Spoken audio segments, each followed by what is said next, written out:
podcast is part of the Sports Social Podcast Network. The more things change, the more they stay the same. The Bulls lost to Leinster in Dublin. The Springboks brushed aside the Barbarians. But at least we got to see the South African A team play. That's a plus. Let's get stuck in.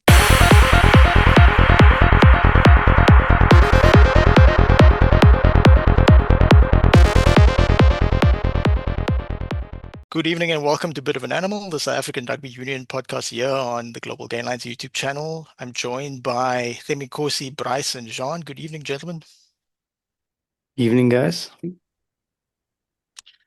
Folks, we've got lots to get to as per usual, so we'll get right started in chronologically.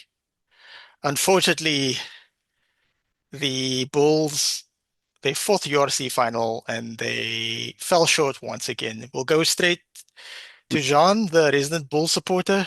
Jean, what happened?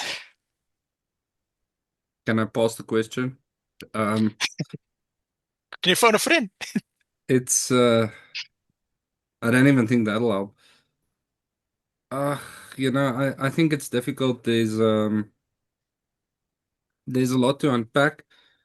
I really thought 2 weeks would be enough time for the Bulls to get over that semi-final and what it took out of them. But clearly it wasn't. So yeah, it's difficult. I think for fans it's very disappointing. The lack of fight, I think, is perhaps the thing that bothers us the most. We're used to seeing this Bulls team put up a hell of a lot of a hell of a fight, and there just wasn't any. It was like Ackerman says that they had plans, they failed to execute. Um, I could sort of understand that. I think everyone's just disappointed because it's the lack of showing up again. And I mean in overall, as Bull fans, we can't be too upset. I guess it was a fairy tale run, pretty much since round 15 of the URC. It's been a fairy tale run to be consistent enough to make the playoffs, to get past the quarterfinal, to get past the semi-final. These things are all, it was a miracle considering where we were in the beginning of the season and how disrupted we had been. So I think we can be happy with the season, even though we're disappointed with that finals performance, because it really didn't feel like the Bulls team showed up. It really just didn't feel like that. Yeah. Interesting game. Credit to Leinster. Wow, they really did save their best for last, and they were so clinical. Even Sam Pendergrass had a good game. Look, he's got his pros and cons, but he played in such a way, and the game around him played in such a way that it accentuated his positives and hid his and sort of negated his shortcomings. And he's still got a lot to learn or develop in terms of defense. And we've seen similar players to Sam Pendergrass come through the system. I think people forget that when Manie Lebok left school, he went to the Bull system and he did get opportunities at the Bull, but when he left the Bulls to the Sharks, the Bulls play supporters weren't like up in arms saying like, "Oh no, don't lose this kid." They were just like, he didn't make the cut." He didn't necessarily set the world alight to the Sharks. I liked him as a player, but I wasn't overly upset when he left for the Stormers. I wished him the best, and I think he sort of flourished immensely at the Stormers. So he like found the right space for himself. So we've seen guys like Sam Pendergrass come through the system and then maybe be attacking wise very good, but defensive wise a bit shaky. I think Mani's defense was pretty solid, but guys like Buta Chamberlain and Coleman Bosch come to mind, where they were thought of like Buta Chamberlain was always good in the loose when the game got really loose up, but his kicking from the tee was always quite poor. Statistic wise, even from kicks, you would think were relatively easier, but I mean, everything looks easy on TV. And then a guy like Cohen Bosch was always very fast, a very counter-attacking player, but because of how tall he was, his stats in terms of weight might have been reasonable. But the thing is, they're just like similar to Sam Pendergrass said, weight was like spread across quite a languid player. I mean, Cohen Bosch always looked incredibly thin to me, and when I saw him for the first time in 2016, when Sharks took on Borland at Wellington Park, I was like, actually, this guy's relatively bulky for like when you see him in person. It's just the fact is like a incredibly tall beanstalk type shape. So I think South African teams can learn from that because I mean Sam's had a roller coaster career over these last 6 months, and now he looks like with Crowley injured, he looks like most likely to start unless they start Frowley because he's also had a reasonably okay season. So Yeah. we Look, say I see we've got Timmy Corsi back. Go ahead, John. yeah, it's difficult because you have to praise Leinster. I mean, for a team that looked out of it in the semi-final, they looked ready to fall to Stormers there. And if the Stormers hadn't perhaps conceded uh, one or two of those cards, it would have been a very different game. Um, and they definitely turned it around and they brought the intensity come the final. Um, I think in terms of looking towards what Cohen Bosch might bring or what Bulls fans are hoping to bring, the Bulls scored the most tries of any URC team this season. They beat Leinster, they beat everyone by a considerable margin, and yet in the final we scored one. Okay, we can dispute because there's a lot of refereeing decisions to dispute on both sides of the whistle. I'm sure there's things that Leinster fans would want to nitpick. Um, I mean, as far as I understand, if the ball touches the line, that's a try. But what do I know? I'm not a referee in the URC, so there's a lot that we can dispute there. But at the end of the day, the Bulls just never got into shape. They never got running. Um, I'm hoping that Cohen Bosch comes in and we see a sort of fly off that can get the back line going. I don't think fly half necessarily is the only position where the Bulls need sort of a support package. We don't have a 12 that can punch through runners. Um, our 12 was sorely lacking on Friday night. We needed someone who could really punch. And Leinster man marked us so well. About the same time the pundits were pointing it out, I started to realize we're not getting any gain line because they're just chopping the knees. They're going for the legs every single tackle. There's one guy just flying in, binding the legs, tripping the guys up. And that's where you sort of need to make the call to say if we're not going to get through the defense, we go over the defense. And the guys were slow to adapt, and the kicking game was off.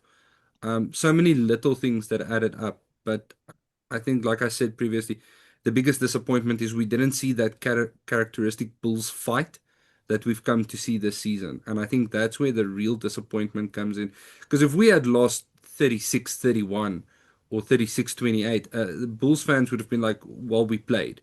We played. This looked like we showed up to a practice run. I'm hoping Cohen Bosch and Luam Luan, Guillaume, joining us next season can bring some flair to that backline. Guillaume certainly looked good over the weekend, but I don't want to jump ahead now. Um, I do think that that Ackerman, and he signed a lot of school talent. We know that he signed about 15 school kids into the Bulls Academy, which is a fantastic thing. I think there's a real argument for them to say, listen, let's give other 10s a run, let's give other 15s a run, let's give another 12 a run, and definitely see if there's talent sitting around at other franchises not being used, give them a call because we definitely need a 12, we need a 15, we need another 10. And we need some locks because Ruan Nortje is going, and what a shame. This guy's been a stalwart of this Bulls team. He's been in 4 finals, and he's come away trophyless. And I'm very sorry to see him head to Japan without a URC victory. Yeah, you make some good points though, because I actually was thinking about this earlier today. I would like to see, I know this season they sort of played Pollard back into form by playing him in the regular season consistently game after game. And it worked out for the regular season, but then it sort of fell apart in the semi-final and the final. I would like to see a little more rotation. I thought that Keegan Johannes looked really good last season, and it was a bit weird that he didn't get that many opportunities. The pictures I've seen of Cohen Bosch, he seems to have bulked up in his 2 seasons in the second division in France. So let's see how his game has evolved. So if they can use more like a Springbok setup where they don't like flog Andre Pollard, they use Yeah. Andre Pollard strategically here and there because he's still got a lot of value for the Bulls and the Springboks. And then the other aspect, obviously, like the fact that Harold Verster is like an older player, but he's not sort of a puncher hole, as you say, sort of less of a carry it straight, run it straight 12 as say Andre Station, but it's not really fair because Andre Station is basically at the peak of his powers right now. So that's an aspect that they might want to look at. And then they did recruit also Kunene who broke through with the Sharks through the youth system, looked good, but then had some injury issues and had some a bit of form issues here and there. But like when Manie Libbok went from Bulls, Sharks, and then Stormers, and then found his feet at the Stormers, maybe Kunene will find his feet at the environment at the Bulls. So we wish him well because the people are often quick to say like, oh, he didn't make it at a certain team, so he's just gonna sit on the bench or not make the team at another team, and that's what people, sort of pessimistic people, said about players when they move from one team to another. I'm glad you mentioned the referee, Jean, because I know we do like good faith analysis of referees, just like we do players and coaches and stuff. So we'll kick it to the panelists who, rumor as it was named after Bryce Lawrence. Bryce, your thoughts on the referee's 2 controversial decisions in the second half? Uh, I don't know, man. I think the game was just, it was one of those games where just nothing went right for the Bulls. And I mean, that one try from, well, it's debatable if it was a try from Foster. And to me, like, I think we also have to have a relook at how we use this TMO for some of these tries. 'Cause it seems like, I don't know, are they still using like ancient technology or something? Because do they not have a zoom feature on the TMO or anything? Because if you just zoomed in on that frame there, you would see the ball on the line. And this is not just to say we must just sort out like that particular. But in a lot of instances, that is the case. Is technology they can't understand. But saying that, I don't know. I don't think it was the ref. I think the Bulls just had just one of those games. It was. I mean, when you can't, I think the Bulls had 9 entries and Leinster had 7 entries, so it wasn't like the Bulls didn't have chances. But I wouldn't blame the ref. I think other than that decision from Foster, and I forgot what is the other incident that was controversial. The previous try was Yeah. knocked off for the supposed forward Forward. pass. Yeah, it That was Oh a, yes, the Kanan the that Kanan goes Moody the Kanan Moody forward. offload. It Yeah, goes that's forward out of the hand of Kanan Moody, Moody. but Yeah. he's going forward. So I don't yeah. like Yeah, physics. yeah, yeah. I only have high school physics. Maybe Sheldon Cooper can explain to me how the person is in front of the ball, yet the ball goes forward out of his hand. Yes. Yeah, Well, I felt that the Bulls should have gotten both those tries, and I think it would have at least mm, made the score more yeah. respectable, and the Bulls Mm, would have been at maybe 7, 14, 21 points. But yeah, mm, that was a bit mm. harsh. Also, they were using the referee was like going on like saying, "Oh, this angle's the best angle," but that's like the isometric angles. Like, what are we playing Command and Conquer here? What's going on? Yeah. Why are you choosing that angle? But yeah, Look, go ahead, Bryce. It's look. I'll tell you this: if that was in Paris, France versus the Springboks, they will only use that angle. They'll say, "Look, that's the only angle we've got.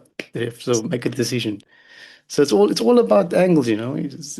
One angle looks like touchdown, next angle's like play on. So we I, need to we need to be like the French, just own it, you know, do it. I honestly want to say I think if there's one thing that's holding the URC back, it is the inconsistent refereeing and officiating come match time. We've seen this now time and again between the incidents in this season, the varying offenses for the same incident or the same type of incident.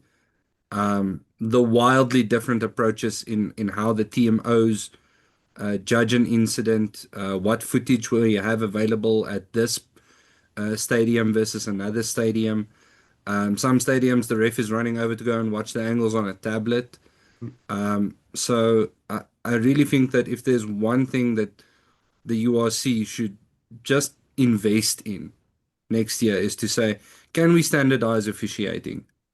And I don't mean to be rude here, but I mean, we saw a person get a card in the semi-finals for apparently deliberately blocking a pass with his legs while he was looking the other way.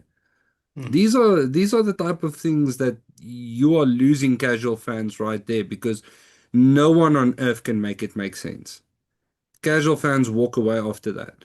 They're not watching anymore. They're like, okay, well, it seems to me that the refs got it out for this team or whatever. It's not a fair contest. And it's been long time going that officiating in the URC has at times been confusing for everyone, where it's just it doesn't make sense. Decisions don't get explained. There's no feedback. There's just a sort of a sorry, we'll do better next time, and then we move on. Yeah, that's definitely an aspect. But on a more sort of like light-hearted personal note, the one assistant referee or touch judge, he's refereed a few games in the URC as well. Whenever I see him on TV, it's a bit odd to me because all the professional and semi-professional referees I know are in very good shape, either fitter than me or as fit as I am. And it's weird to see a professional referee on TV who was like, how am I fitter than that guy? Because he's got a lot of extra, you know. So yeah, anyway. Demikosi, the Bulls made the final and they're in Gauteng and you're in Gauteng. Does that mean you made the final? Certainly not, because they didn't come back with a trophy. To be honest, I don't know how to feel about that game. I wanted to comment when you guys were talking about the refereeing decisions of those two supposedly maybe tries, but I think when it comes down to it, I have to say, like, the Bulls, I don't know what happened, but it seems like you played your final like 2 weeks back and you just didn't show up for that game. Like, as much as I want to say that the referee was against you guys, the crowd was against you guys, but for some reason, it just seems like you guys didn't click. And Leinster were like were capitalizing on every mistake that you made.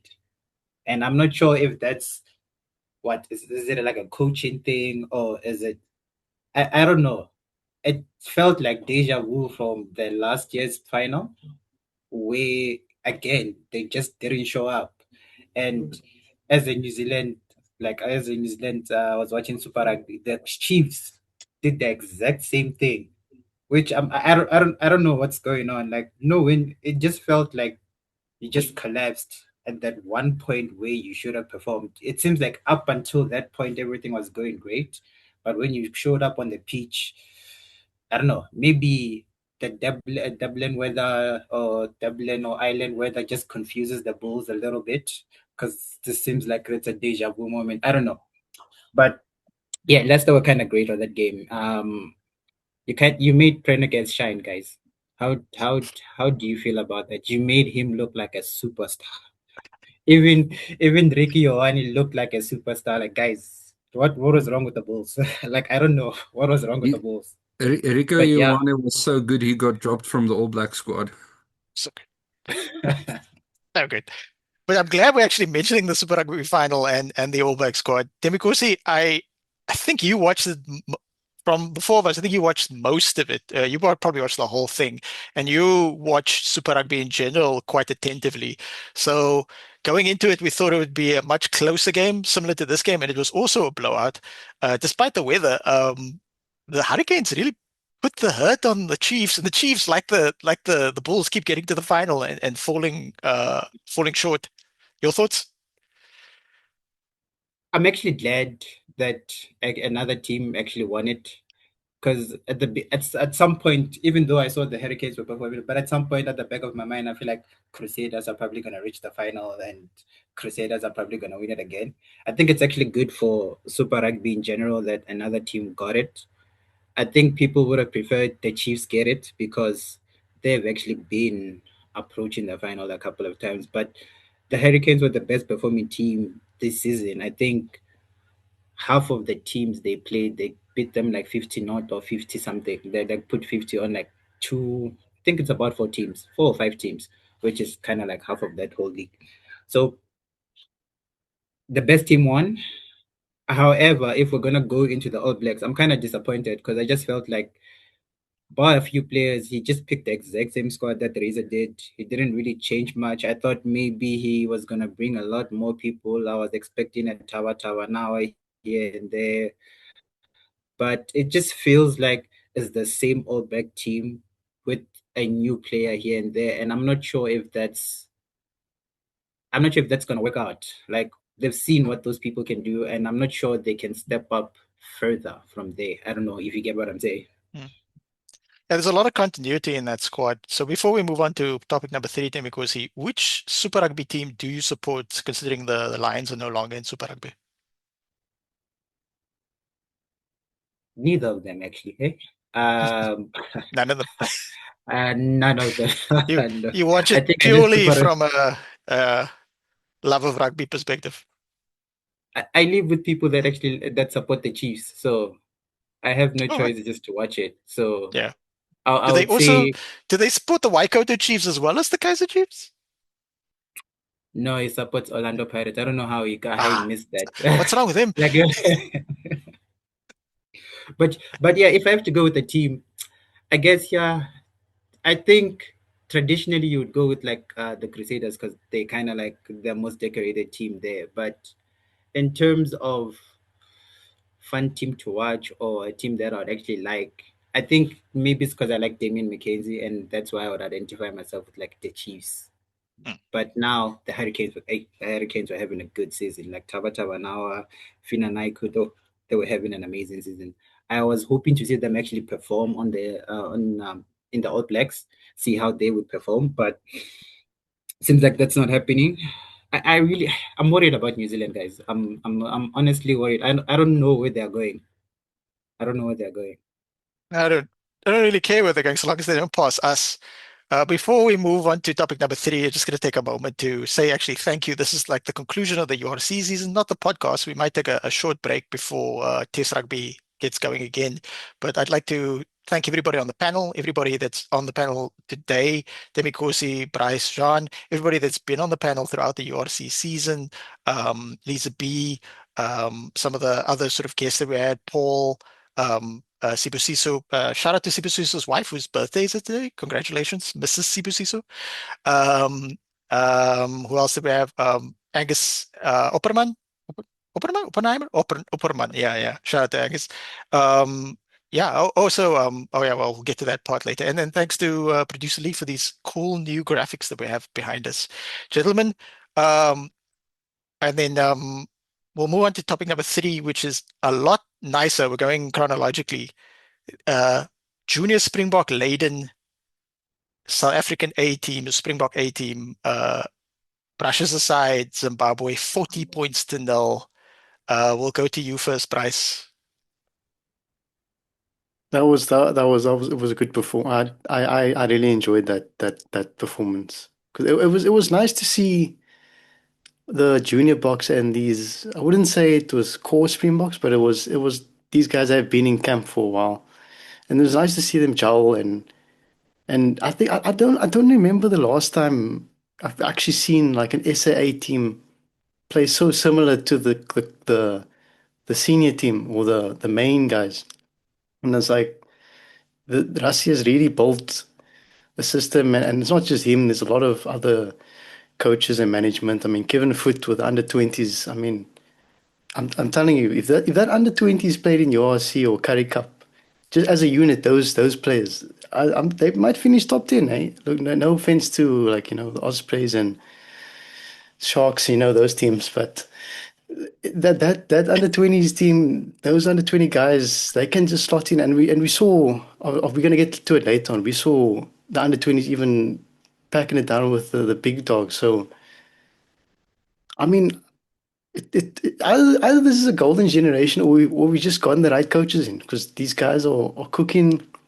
I mean, who I was really impressed with on the weekend was Luan Hilemi. I mean, he was taking those high kicks like a champ. I mean, he's what, 19 or something. So, look, it, if I'm the URC teams, there's going to be a lot of uncomfortable conversations with some of the older players, because I think these players might be a little bit better than them. Unfortunately for them, I think players are going to have to make way, because otherwise we're going to start having to look over to top 14 and Premiership to select our players. So I was very impressed how cohesive that group was. So I was a bit. The big thing that did dampen it was Siaya's injury. I mean, watching that game, it was like watching Chisholm Colby back in 2014, or whenever he played for the junior. Was it 2014 when he played for the junior box? 2013. He's just stepping over the opposition like it's nothing. And that's such a pity, because I mean it didn't have to happen, that knee to his head. And from what I read in the report, he was still in La La Land while after the press conference. So hopefully, I would say he would have to stay out for a month or two. I think just have him checked out. I don't want him to end up like another Patrick Lambie or something. We hammer him again, and then we just lose a talent like that. So, but otherwise, I was impressed with that under 20s plus group. Yeah, it's an unfortunate rugby incident. I mean, people get knocks on the head all the time, but yeah, let's be cautious with them. Obviously, obligatory Shark shot there, and that means I have to remind everybody the Sharks did do the double over the Stormers this season. Overall, the team was pretty good. Louis Hillemir, I can also attest, very polite young man. I got opportunity to speak to him on two occasions more recently at the Junior Springboks tour of like all the prestigious schools here in Cape Town. Also, he didn't have a bad attitude or anything when he was out the team in the first game. He was running the instructions and the water to the kickers and the kicking tee. So yeah, even got to ask him about like his decision to move from Durban to Pretoria. So and then I obviously watched them actually play in the second game and the third game, yeah. And yeah, I can attest, um, very solid play, and might have to now step up at the fly off channel with Felix at the fullback channel, because that's kind of what happened in the last game when the assistant coach said that they were playing quote unquote their best possible team minus a few injuries here and there. So yeah, and obviously he got hit in the head with a stray leg.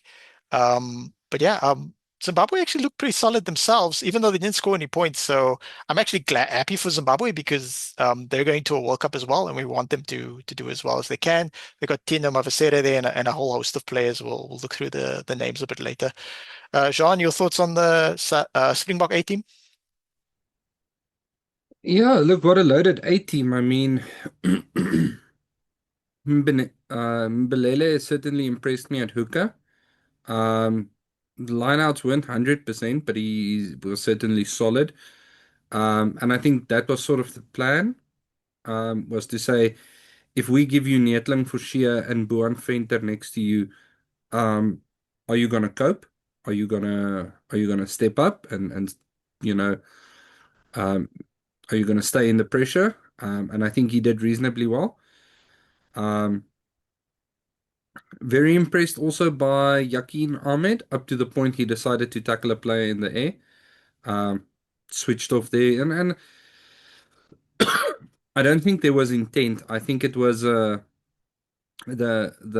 idea was get there as the guy's feet is touching the floor and just pin him down behind the line, and then it became a competition for space, and you're focusing on getting into the space, and you take your focus off the guy who's in the air.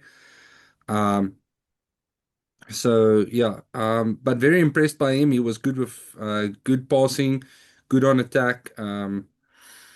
Certainly, sorry, certainly good with ball in hand. Um, so yeah, I'm very happy. also again shattered for Siaya, who he was just desperate to get a try, man. It was like he scored what, two Yeah. disallowed tries. He just wanted to get a try. That's all. He just wanted to put the ball down and be celebrated. And the ref was like, nah. They didn't even follow the rule of cool. But he made a massive hit, and I think that to me is almost the flip side. We often look at our wingers to say, can you finish? And the flip side of a winger where you spot a work rate winger is if there's a kick and they know they can't make the kick, do they keep the chase up to put pressure? And that to me is a very positive sign of his type of work ethic off the ball, to be able to say, I might not get the catch, but I can hit the guy. And boy did he hit that guy. Like I think that guy's ribs were sore for a couple of days. Um Other than that, also very happy for Zimbabwe. Not only that there's a revival, and it's not just us and Namibia down on the south of Africa who are representing international rugby here, but that they played reasonably well. Very impressed by their nine, Mudariki, who seemed to just be effortless at the type of the level of the game they were playing. Um, and then obviously the rush defense really put them under pressure. I think it was their first time that they got that intense of a rush defense in their face. So they'll certainly, those are things they'll go back and work on. And even as the game progressed, you could see them sort of adapting, standing a bit deeper, spacing out a bit wider, and they managed to start making meters and things like that. And it's just silly little rounding errors that sort of cost them from going all the way. It's a very good mix of experience and, like Bryce said, guys who are like on the fringes of the Springbok team, plus these very high quality blue chip prospects from the junior Springboks. Interestingly enough, both hookers are on the books of the Sharks now, with Mbelele coming through from the Bulls to the Sharks. That means the Sharks are pretty stacked with like high quality hookers, because I mean young guys as well, because we also got Ethan Bester, so Liam van Wyk and Mbelele, Faison Bata, Bongi Mbanabi's hasn't played for 4 months, and Rassie did say that's why he's not sort of in Springbok contention, which is interesting because there's a lot that goes into Springbok contention, because um, not to say that Eben Etzebeth didn't deserve his space, but Eben Etzebeth's also been out for a period of time, as well as with that hip injury that he got against Connacht, approximately also 4 months. But there's a injury crisis at hooker, where there isn't so much an injury crisis per se at there's injury crisis at lock, but there isn't so much an injury crisis at hooker. So that having been said, Demikosi, our consensus breakthrough player this season, Siba Mahashe, had a really good game off the bench. Your thoughts? You had a great game. I was actually kind of hoping that, well, he would have been picked for the senior team. I would have liked to see him off the bench, maybe replacing Sia and seeing where that experiment would go. But to be honest, I liked how the SA play. I liked how they presented themselves as a team, especially the gelling of the younger players with guys that are essentially, if you look at it, your Vincents, your Bowen Fenta, basically might be the senior players when those kids are actually like full-time players with the Springboks. So it was nice to kind of like introduce them to that whole system and getting them to play together and getting them to gel. It was nice to see that. However, I would say the one thing I would have liked to see more maybe is more games with Zimbabwe. I don't know if we could have like the other three neighbors, Botswana and something, where the A side can have like, I don't know, a friendly with all three of them and they also can play each other. I don't know, maybe that will actually help them grow, because I know that now Zimbabwe is also part of is it Nations Cup? Is it Nations Cup? The second division of um, the Yeah. Nations Championship. Yeah, yeah. So it would be nice for them to get more game time. And I think it would also help the load of South Africa has and some of these players, because some of them are kind of dual nationals. So they could actually go on to those other teams and actually help the other nations go build themselves. But it was a good game. It was nice to see all the kids happy. I was actually happy that CIS scored. I mean, he tried to score. I was happy with Judge and Pete scored. I was waiting. Oh, I've been waiting for Ash and Pete to play, guys. I don't know. He doesn't even get game time with the Lions. I've been wanting him to, like, I wanted him to show us what this prospect will be. I honestly think that he would make a better Bulls player. Maybe let Papir train him there. And also, now that we're speaking of Bulls players, maybe Helemia, put him at 10. I know he's 15. Can you put him at 10 and just see how that goes? I I mean, think he he's would played get at 10 for the Sharks in the URC this season and got man of the match in that game. So it's very, Philomir is very Damien McKenzie-esque. And we try not to make yeah. comparisons too closely because maybe it puts unfair pressure on certain players. But yeah, excellent performance all around from the Springbok A team. And there's a very clear, not to say that you can't break into the Springbok team if you don't follow these steps, but we've seen people not make SA schools, not make junior Springboks, not make Springbok A team, and then eventually just through their sheer performance and will make the senior Springbok team. But that's certainly the pathway right now. SA schools, junior Springboks, possibly 2 years as junior Springboks, possibly 2 years at SA schools, and then maybe one or two South African Springbok A games like Duka had to go through that type of system and then make your way to the because when you watch the press conferences that I see, Rasmus constantly talk about the structures. This guy knows the structures. This guy got brought in. People like there's like seasoned tight end props within the URC, but somehow Zach Porthen jumped the queue, and they're like, no, he didn't jump the queue. He knows our system because our system is replicated at the junior level. And Zach Porthen was not just a member of the junior Springbok, but he was also the captain. So there's that aspect. And so speaking of the senior Springboks guys, the Springbok A team put 40 points on Zimbabwe, and then the Springbok senior team put 80 points on the Barbarians with TJ Perenara trying to fight the referee. Your thoughts, Jean? It's been a long time since we've seen Clock RFC humbled like that. Yeah, I think it was a good run out. Certainly more entertaining than last year's very serious, very dreary Barba's game. And that's not to say, we don't want the Springboks to win, but Barbarians games are always, you want that element of a bit of chucking it about and just having fun. So certainly a bit more entertaining than last year. Very happy for the team. I think it was an ample opportunity to explore some things. I saw someone say, imagine the Barbars game as a very, very tough training session. Like you're playing a very intense training session. And I think in that sense, it really worked well. I mean, certainly a couple of questions have been answered. Is Faf de Klerk still Faf de Klerk? We've ticked that box. Can Riley Norton and Vusi Moyo handle it at the top level? There's a pretty good indication there. Can Cheslin Colby do everything on the rugby pitch? Well, we just need him to pack down in a scrum. Then we know he can do everything. Yeah, he'll even tackle a camera if he needs to. Yeah.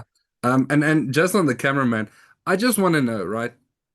If anybody from Supersport ever watches this video, please just tell us, what was it like in the van when the director saw that happen? Because I cannot imagine that guy has hearing where his earpiece was in, because the director would have lost it. Like he would have been screaming, "You just killed Cheslin Colby. Just go. Just pack the camera away and leave." And it was the good camera on the gimbal that goes around your waist, and then the commentary team of Springbok legend Kobari Bobo and basically voice of the Springboks Stubbs. Forget what his Paul Stubbs. Yeah, Paul Stubbs. How could I forget Paul Stubbs? I just spoke to him like 3 weeks ago at Weinberg Boys Eye. Shout out to Paul and congratulations, Paul and his wife, for the birth of their first son. They actually mentioned at some point that oh no, it wasn't them. It was Brayton Palser and Opama Hoja. They actually mentioned the name of the cameraman. So they were laughing about it an hour later. So hopefully he's not in too much trouble. But I was kind of shocked of watching the camera move and then it shook. And then they were like, "Oh, Chisholm Colby's hurt." And I was like, "Oh no, is this a weird? It's a weird look. It was an entertaining week of rugby, but it was a weird Saturday of like Siaya getting knocked out, Chisholm Colby getting hit in the face, I would say Sibusiso. Yeah, shout out to Sibusiso. Then because Cornwall looked really good at fly off. Yeah, No, he he did. did. I think he was very comfortable. And I think Tembi and Kosi from the Lions can be very happy with him. I'm hoping we get to see him a bit there next year because I feel like the Lions have a similar problem to the Bulls where they play their 10 to death. Yeah, I think because they could use Loan Gillemere. I mean, Cornwall like Loan Gillemere in that he could swap between 15 and 10 when needed. Maybe because I mean you do have a solid sort of veteran fly off in Smith, but when you maybe want to play a little more of an aggressive attacking game, what are your thoughts? Yeah, I actually like the fact that he wasn't like the primary decision maker. I liked how Grant kind of ran the game and he kind of was just like there to kind of like assist in the attack. I think that kind of helped him then having to be your first game at the Springbok and you're number 10 and everyone is kind of putting that pressure. I liked how Grant helped him a lot, but I feel like he played really well. I think we should actually consider playing him more at 10 because he played like I was impressed with his play. I was first scripted. I was very what is it? I was very skeptic of when I saw him there. I'm like, okay, maybe I see the vision, but yeah, when I saw him play at the position, I was actually happy. Like he should actually play for the Lions also. But on the overall game, I think we were kind of running away with it, but there was a period of time, I think it was the last 20 minutes of that first half, where the Barbarians kind of like came back. Like they were kind of like putting us, bringing some sort of fight. But second half, we kind of stole the show. The players I would wanna, while I'm here, I would wanna like actually shout out is Riley Norton. It was good to see him play. I'm actually kind of curious to see. I wanna see him and who's this Nokia. I know they're both fives, but I would like to see them both in the field. It seems like they're kind of like the workhorse where they just never get tired. They're always fighting. So yeah, it was a good game. It was a good game. We could have It's we interesting. could have experimented a little bit more. It's interesting because Riley is not super tall for I was five. about to say I've we could have met, experimented. yeah. I mean, we I've seen a lot of professional five locks like around the line out and stuff, and it's significantly taller than Riley Norton, but he's a big dude. He's quite wide as well. I mean, he's played five for the junior box, but like Jean has outlined a few times on the podcast, like um, as a young adult, you don't stop growing until say approximately 24 years old, unless you're my older brother who's significantly shorter than me. Shout out to him. But yeah, interesting game, very similar to the Springbok A game in that it was a mix of people who were like very established and guys who were just about knocking on the door to attain that status. Bryce, we previewed the game. Did it go the way you had expected? Um, I guess I mean, it's all, with these barbarian games, it's very hard to know what is a good performance and what isn't. But I mean, this was definitely good performance, and I always thought that this would be a blowout to the Springboks.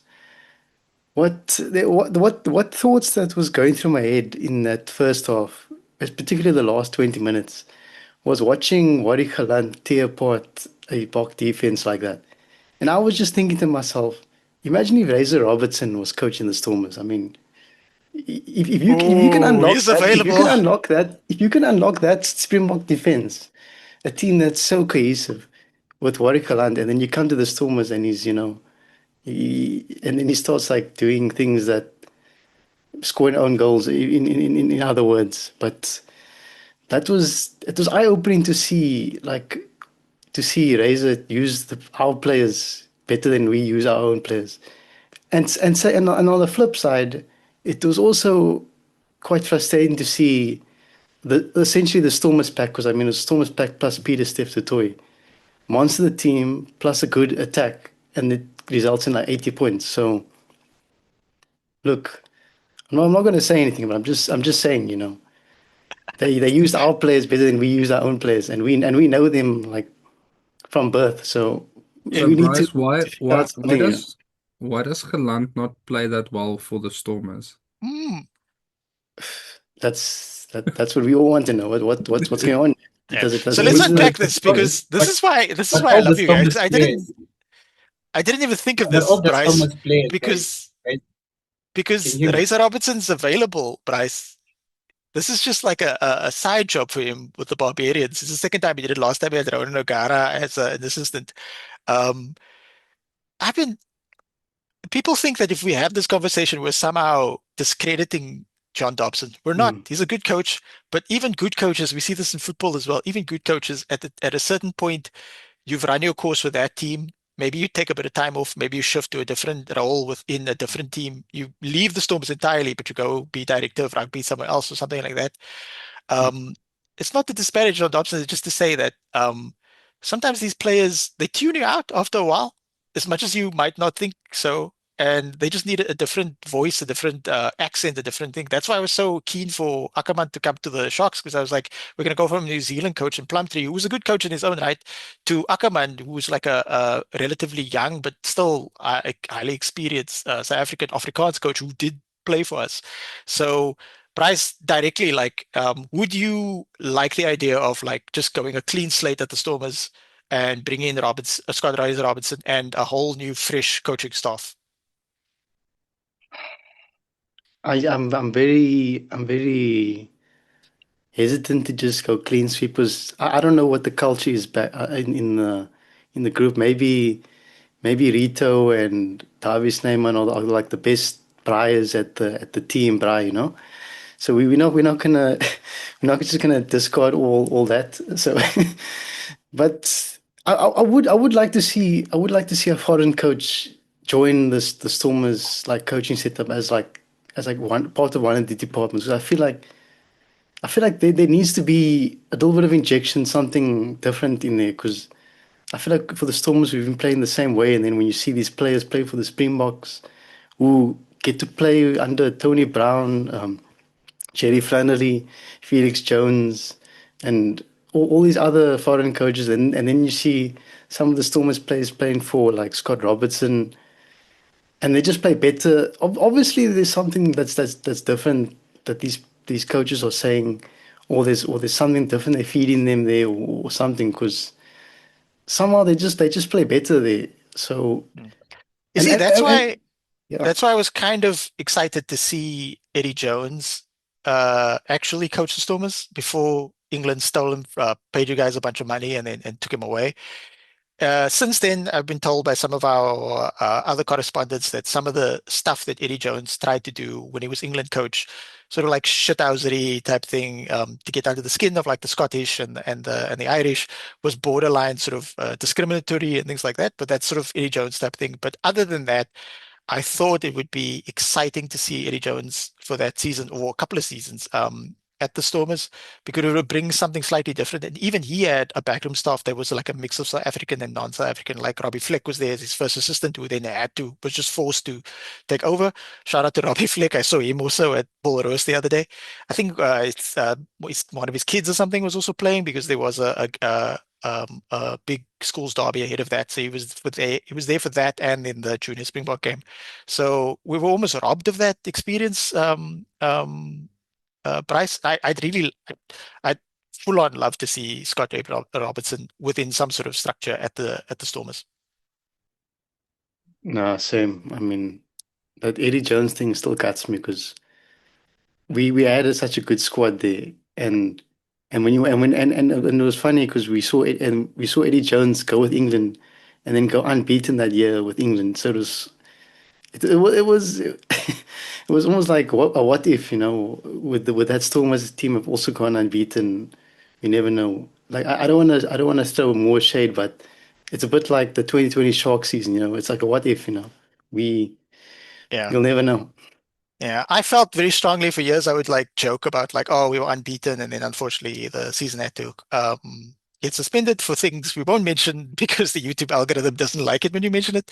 But yeah, after like seeing this season of how like certain teams started, like Munster started really well, but then faded towards the end. My thoughts on that over the last 5 years has sort of differed. I think we would have probably made the playoffs, but I can't guarantee we would have won. We would have just like, but it's always good to start well. You don't want to start poorly either, although you can sort of grow into the season. But we'll just, before we go to the next thing, to look at the Springbok squad, then because there was a period of time you guys got John Mitchell, and that really helped you as well. It almost like revived the Lions at a certain point. Were you following the Lions at the time? And do you remember the incident when somebody tried to break in to John Mitchell's apartment and he then turned the tables on them? Yeah, I do. I actually do. But I think just going back on the guys, the Razor talk, I think it would be nice. It would be nice that every now and then, I'm not saying that all the teams should do it, but every now and then this should be, an IP knowledge from another country, and he brings that into our system and see how our players can maybe learn something from, like we're talking, like if Razor was to go to the Stormers as, I don't know what, maybe Double could be like the director of rugby and you could be just like the head coach or something like that. It would leave some sort of impression on those players. It would leave them with some sort of skill that otherwise they wouldn't have not gotten had they just been another South African, because they would actually have to be playing the exact same way. So it would be nice for them to.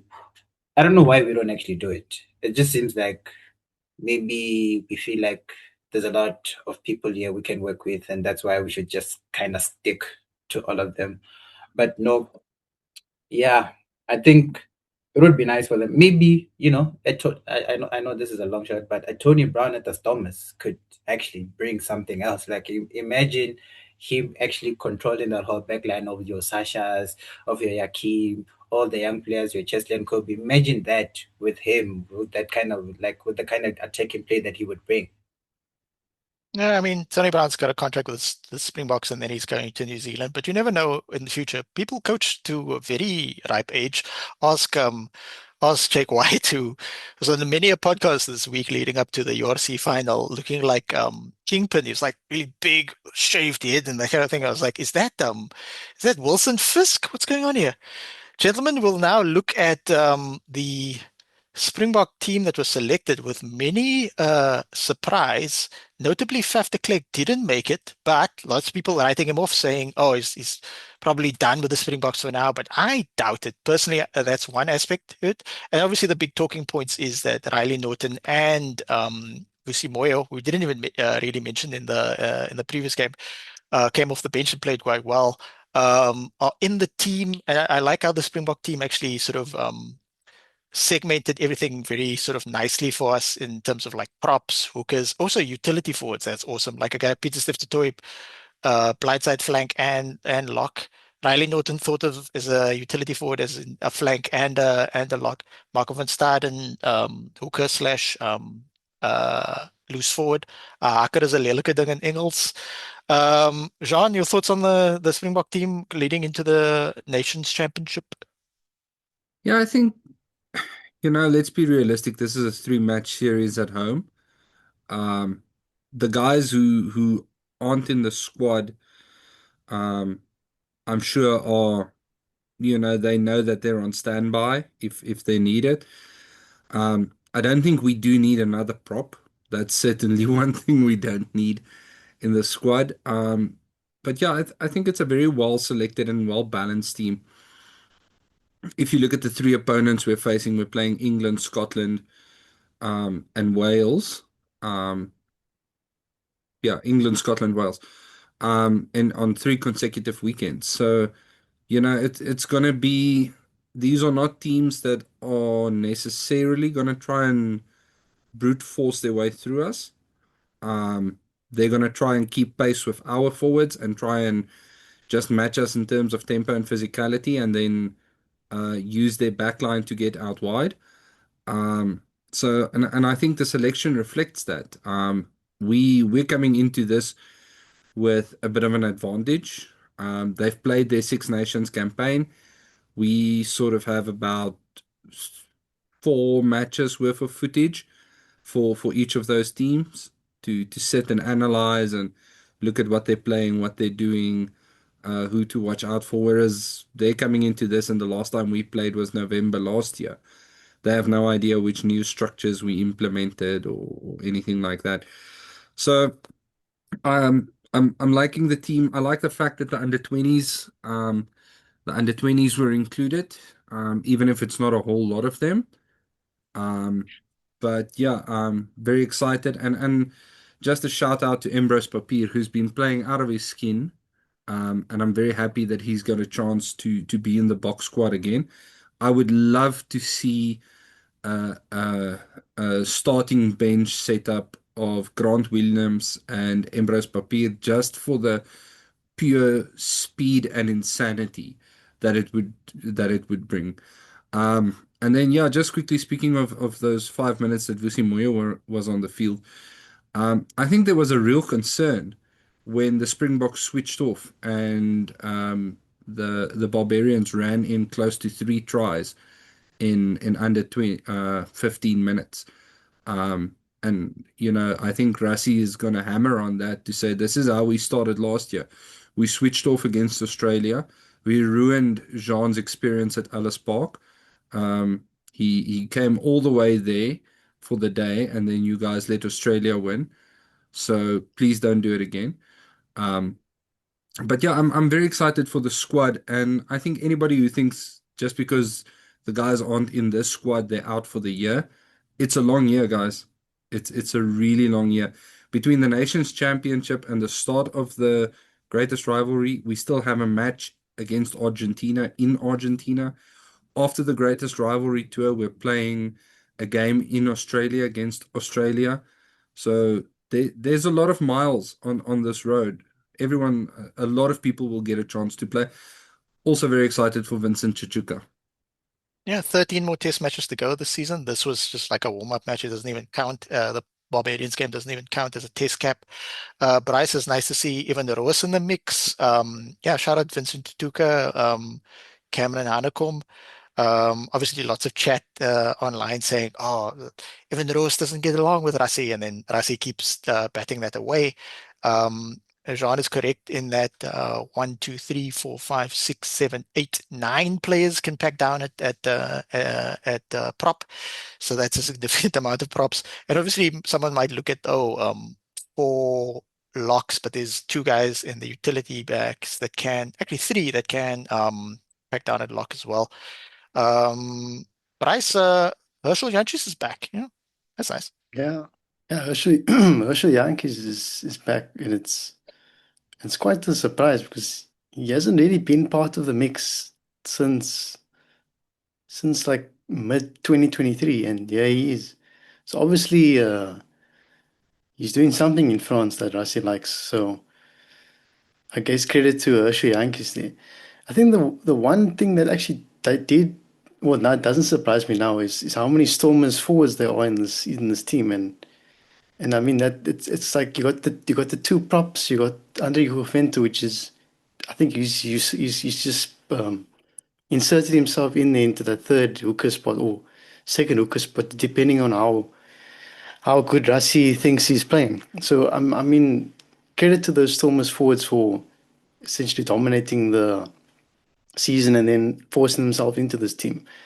And one guy I think that will be thankful that he left South Africa was Carlos Hardy because yeah, he is. He's now in the mix, which I don't think he hasn't been selected ever. I don't think so. So he's another bolter. It's nice to see him Shunu back again, and hopefully we do see him Shunu in against Scotland and Wales, and giving him good minutes because I think he could be someone that could challenge that World Cup spot and ask.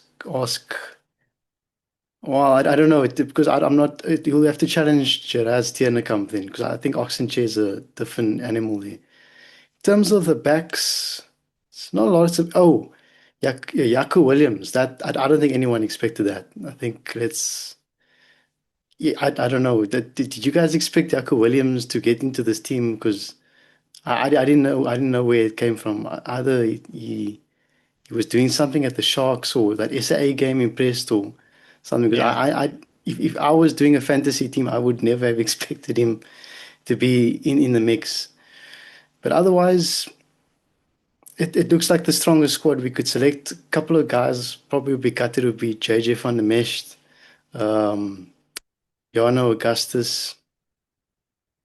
I don't think there's anybody else that I could think of. I think all the guys that would have been in or probably in. So yeah, I'm pretty Yeah, happy overall. Yeah. the Jaco Williams thing is interesting considering that he wasn't one of the three players that was selected from the successful Baby Box team to train with the senior Springboks end of last season. That was Bator Lekane, um, Chisel Jooste, and Hashim Peed. And none of those players are in this team right now.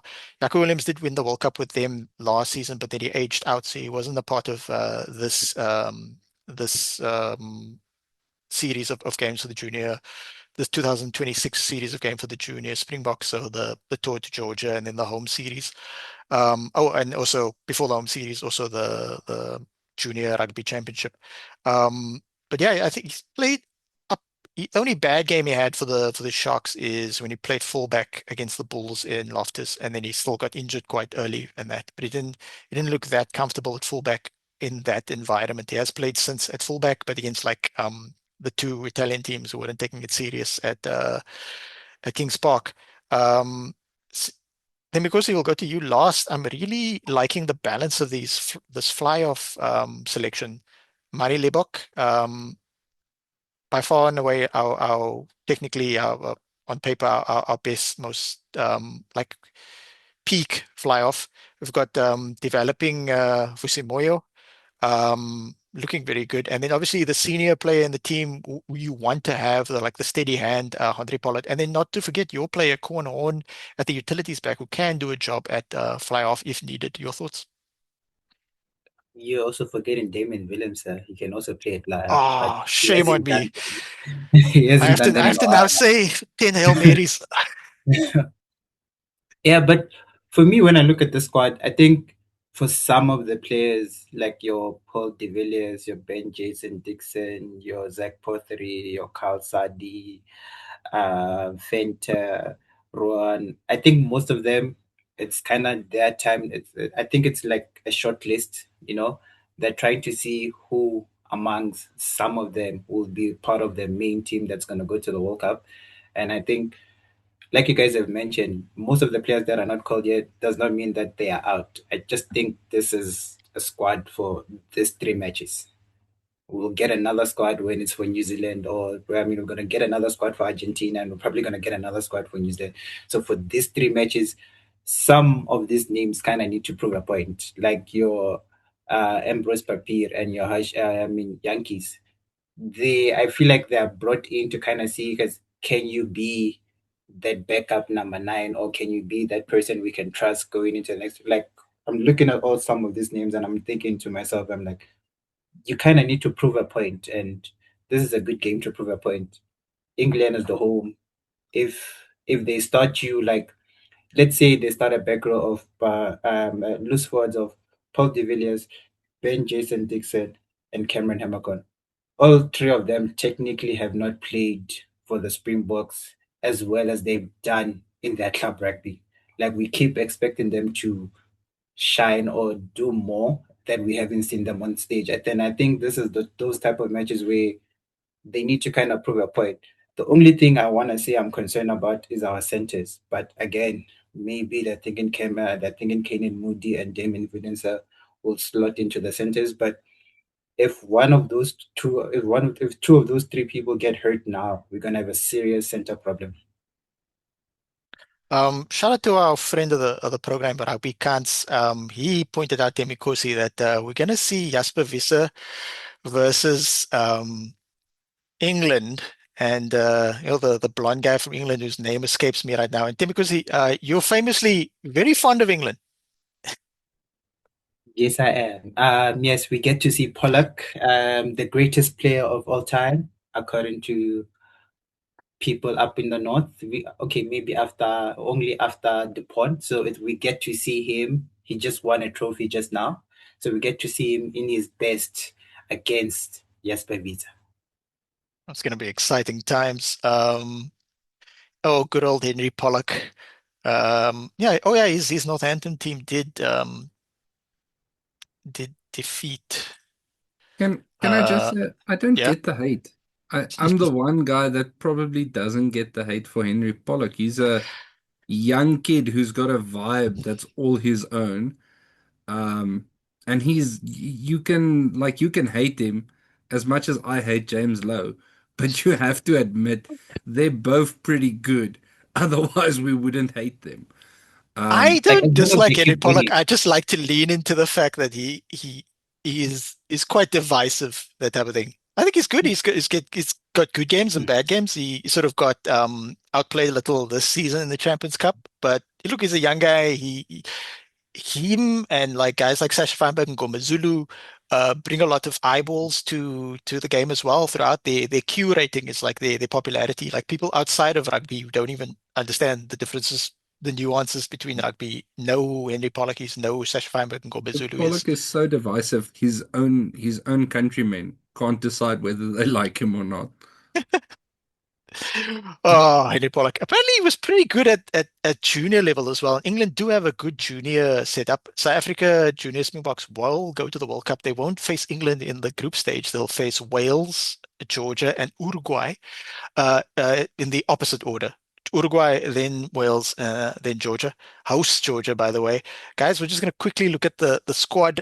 Considering that we lost three players initially named into the squad, one to injury and two to senior Springbok call-up. I like the fact that Kevin Foote was like very forthright about, look, I understand my role within the South African system, and that you lose players to senior call-up and to injuries, so we have to plan for all these eventualities. I think that's maybe why in the home series at the prestigious sort of Model C schools in Cape Town that I was fortunate to attend, that they played such a diverse cast of players, selected such a diverse cast of players. But still, I'm not as confident as I once were. I think we're still going to get adversity, and I always thought this at the knockout stages. We don't know how good France are, how good England are. Um, New Zealand, they're going to be much better than we saw in the Junior Rugby Championship, but still a solid team. I wouldn't even say solid team. I'd say a very good team. I mean, Marcus Muller's still there. Yakin Ahmed will be available from the third game onwards against Georgia. Ethan Adams is back from injury. Lewin Chilemia is playing out of his skin. Rassie Vaga, I saw this guy play. I mean, how is he a junior player? He's amazing. Felix is a significant player. Felix got in the game at Paul Roos. Whenever Felix came on, he played at fullback, and he replaced Lewin Chilemia, who had Lewin Chilemia didn't go off in that game, if I remember correctly. They subbed Vusi Moyo, and Chilemia went to fly off, and then Felix came on. Whenever Felix got the ball, I was sitting next to the Springbok, junior Springbok bench of players who had not been selected in the match 23, and they all, including, especially, in fact, not just including Ethan Adams, whenever Felix would get the ball, they'd kick, Georgia would kick the ball onto him, and they jump off of their feet and they start shouting, "Don't kick it back, run it back," and he would actually run it back. So there's a very good chaos within the team, is what I'm trying to say. And there's a lot of players that I saw play over that three-match series that didn't even make this match 23, despite the injuries. So we'll go to Bryce first. Um, Thoughts on the team that we can select for the tournament in Georgia? Yeah, good. I mean, if we remember that rugby championship team, that was a very good team.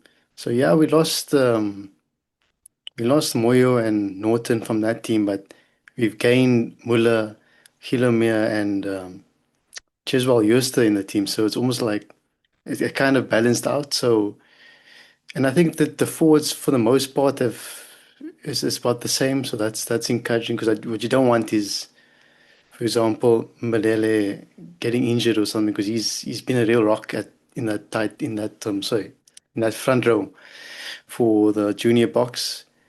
I'm I actually want to see what the full strength backline of this junior box actually does, because I don't think we've actually seen it yet. We haven't seen Muller, Adams, Ahmed, all these guys link up, Felix, Hilemir link up together, because I think they could do something also. so special because I mean, each one of them, if they had to be plopped into any of the under 20s over the years, they would be one of those marquee players. And we're so blessed to have like 8 of them in the same 23. So I'm excited to see. Now and hopefully they all get their chance to shine. I don't wouldn't it wouldn't be nice to see like one of them get a red card early on and then they're done for they're done for the World Cup. I think or get injured. I would like to see them all make it all the way to the final and lift the trophy, you know? Yeah, my expectations have not changed. I still want a win. I want back to back, but we have to set high expectations. Then because you guys at the Lions already have a significant depth in terms of loose forward, exciting loose forwards. But if you look across this team, it looks like you're getting a few more. We are basically South Africa's academy team, so of course we always know how to spot the talent. But yeah, I think when it comes to that, I think I'm just gonna echo what Bryce is saying. Like this looks like a pretty strong team. Like you're looking at the people that are missing, and you're just looking at the people that are here. You're like, I think they're fine. They don't need a Vusi. They don't need a Riley Norton. Maybe because he's kept it, but it seems like they can manage. I still see Kemp there. Is probably gonna lead the team. He's probably gonna be doing what Riley was doing. This is a strong team. Like now I want to kind of name my backline because I want to see Brits at 9, Ahmed at 10, maybe Jake and Euster as the wings, the centers of Adams and Miller. I'm not sure which one I should go with for 15, Helemia or Felix. That's pretty much that's a strong backline for me. So I expect them to do a double. Jean, the next game is Saturday, 6:30 South African time. We take on Uruguay. Yeah, look, I think it's I'm very excited. It gives me hope that there's some rugby still this weekend. Um, I was very depressed earlier tonight as I was eating dinner and I realized there's no rugby for me to look at. So at least now I'm undepressed. Thank you for curing me. Look, I think it's an excellent team, and one thing that I do like, um, besides Oliver Reed returning, I'd read that he had died during the filming of Gladiator, so I'm really glad he's managed to come back to life. And if you know the story, you'll know it's pretty intense. But anyway, it's very spread out. There's no particular team dominating more than others in terms of the talent they have. There's a fair representation of pretty much all four the URC franchises. And I don't know, maybe I should start putting tinfoil on, but I wonder if this isn't a case of, again, Rassie having a sort of a plan to say, listen, let's try and select our junior box from the four franchises only, or as much as possible, so that these guys are familiar with one another and they know they're not structured in their way of thinking and they don't sink too much into I'm a bull, you're a stormer, I'm a lion, you're a shark type mentality. And that these guys are from a very young age, because as you rightfully said, there's this you can see it in the under 20s. They've got this vibe, man. It just looks like so much fun just to be in that group. Um, and I think that it wouldn't surprise me if there's some sort of sense there in saying, let's get these guys together. Let's make sure that they don't have to be friends, but that they know each other and they spend time together and they play together. Um, so yeah, I'm very happy. I'm hoping we can see a bit more from Marcus Miller. He did impress me in the game against Zimbabwe, but it took him a couple of minutes to sort of, I don't want to say find his feet, but get his confidence. He was playing a lot to Lucanio and that's not wrong. It's your first time playing proper senior men's rugby at an elite level. And he's sort of referring back to Lucanio the whole time and is, playing through him and getting the guidance. And then he's sort of like, well, what if I just go for it? What if I take a chance? What if I play? And I was very happy to see that because he's a very talented individual. Also happy for Cheswell Euster to have an opportunity to go and do something now that he's away from the Bulls, who have depressed everyone. And then, yeah, I just think it speaks to how well our school system and our recruitment system is working. I'm hoping that Johan Ackerman takes a look at everyone who's at the Lions and the Sharks, and if they don't get game time, start swinging that checkbook around. On that note, it's a very bumpy episode. We haven't had this long episode in a while, but we haven't had the full panel in quite some time. I'd like to also thank all the viewers for the last few episodes. It's been excellent viewership numbers. So to each and every one of you who tuned in, who liked the video, who commented, we really do appreciate that. We won't be back next Monday, but we'll be back next Wednesday with a special guest. We'll be previewing the South Africa versus England game with a special guest, English guest. Shout out to our friends at the Global Gainlines for helping arrange that. Yeah, and we'll have an in-depth match 23 look at Springboks versus England. And also until next Wednesday, from myself, Demi Kosi, Jean, and Bryce, in Rassie, we trust.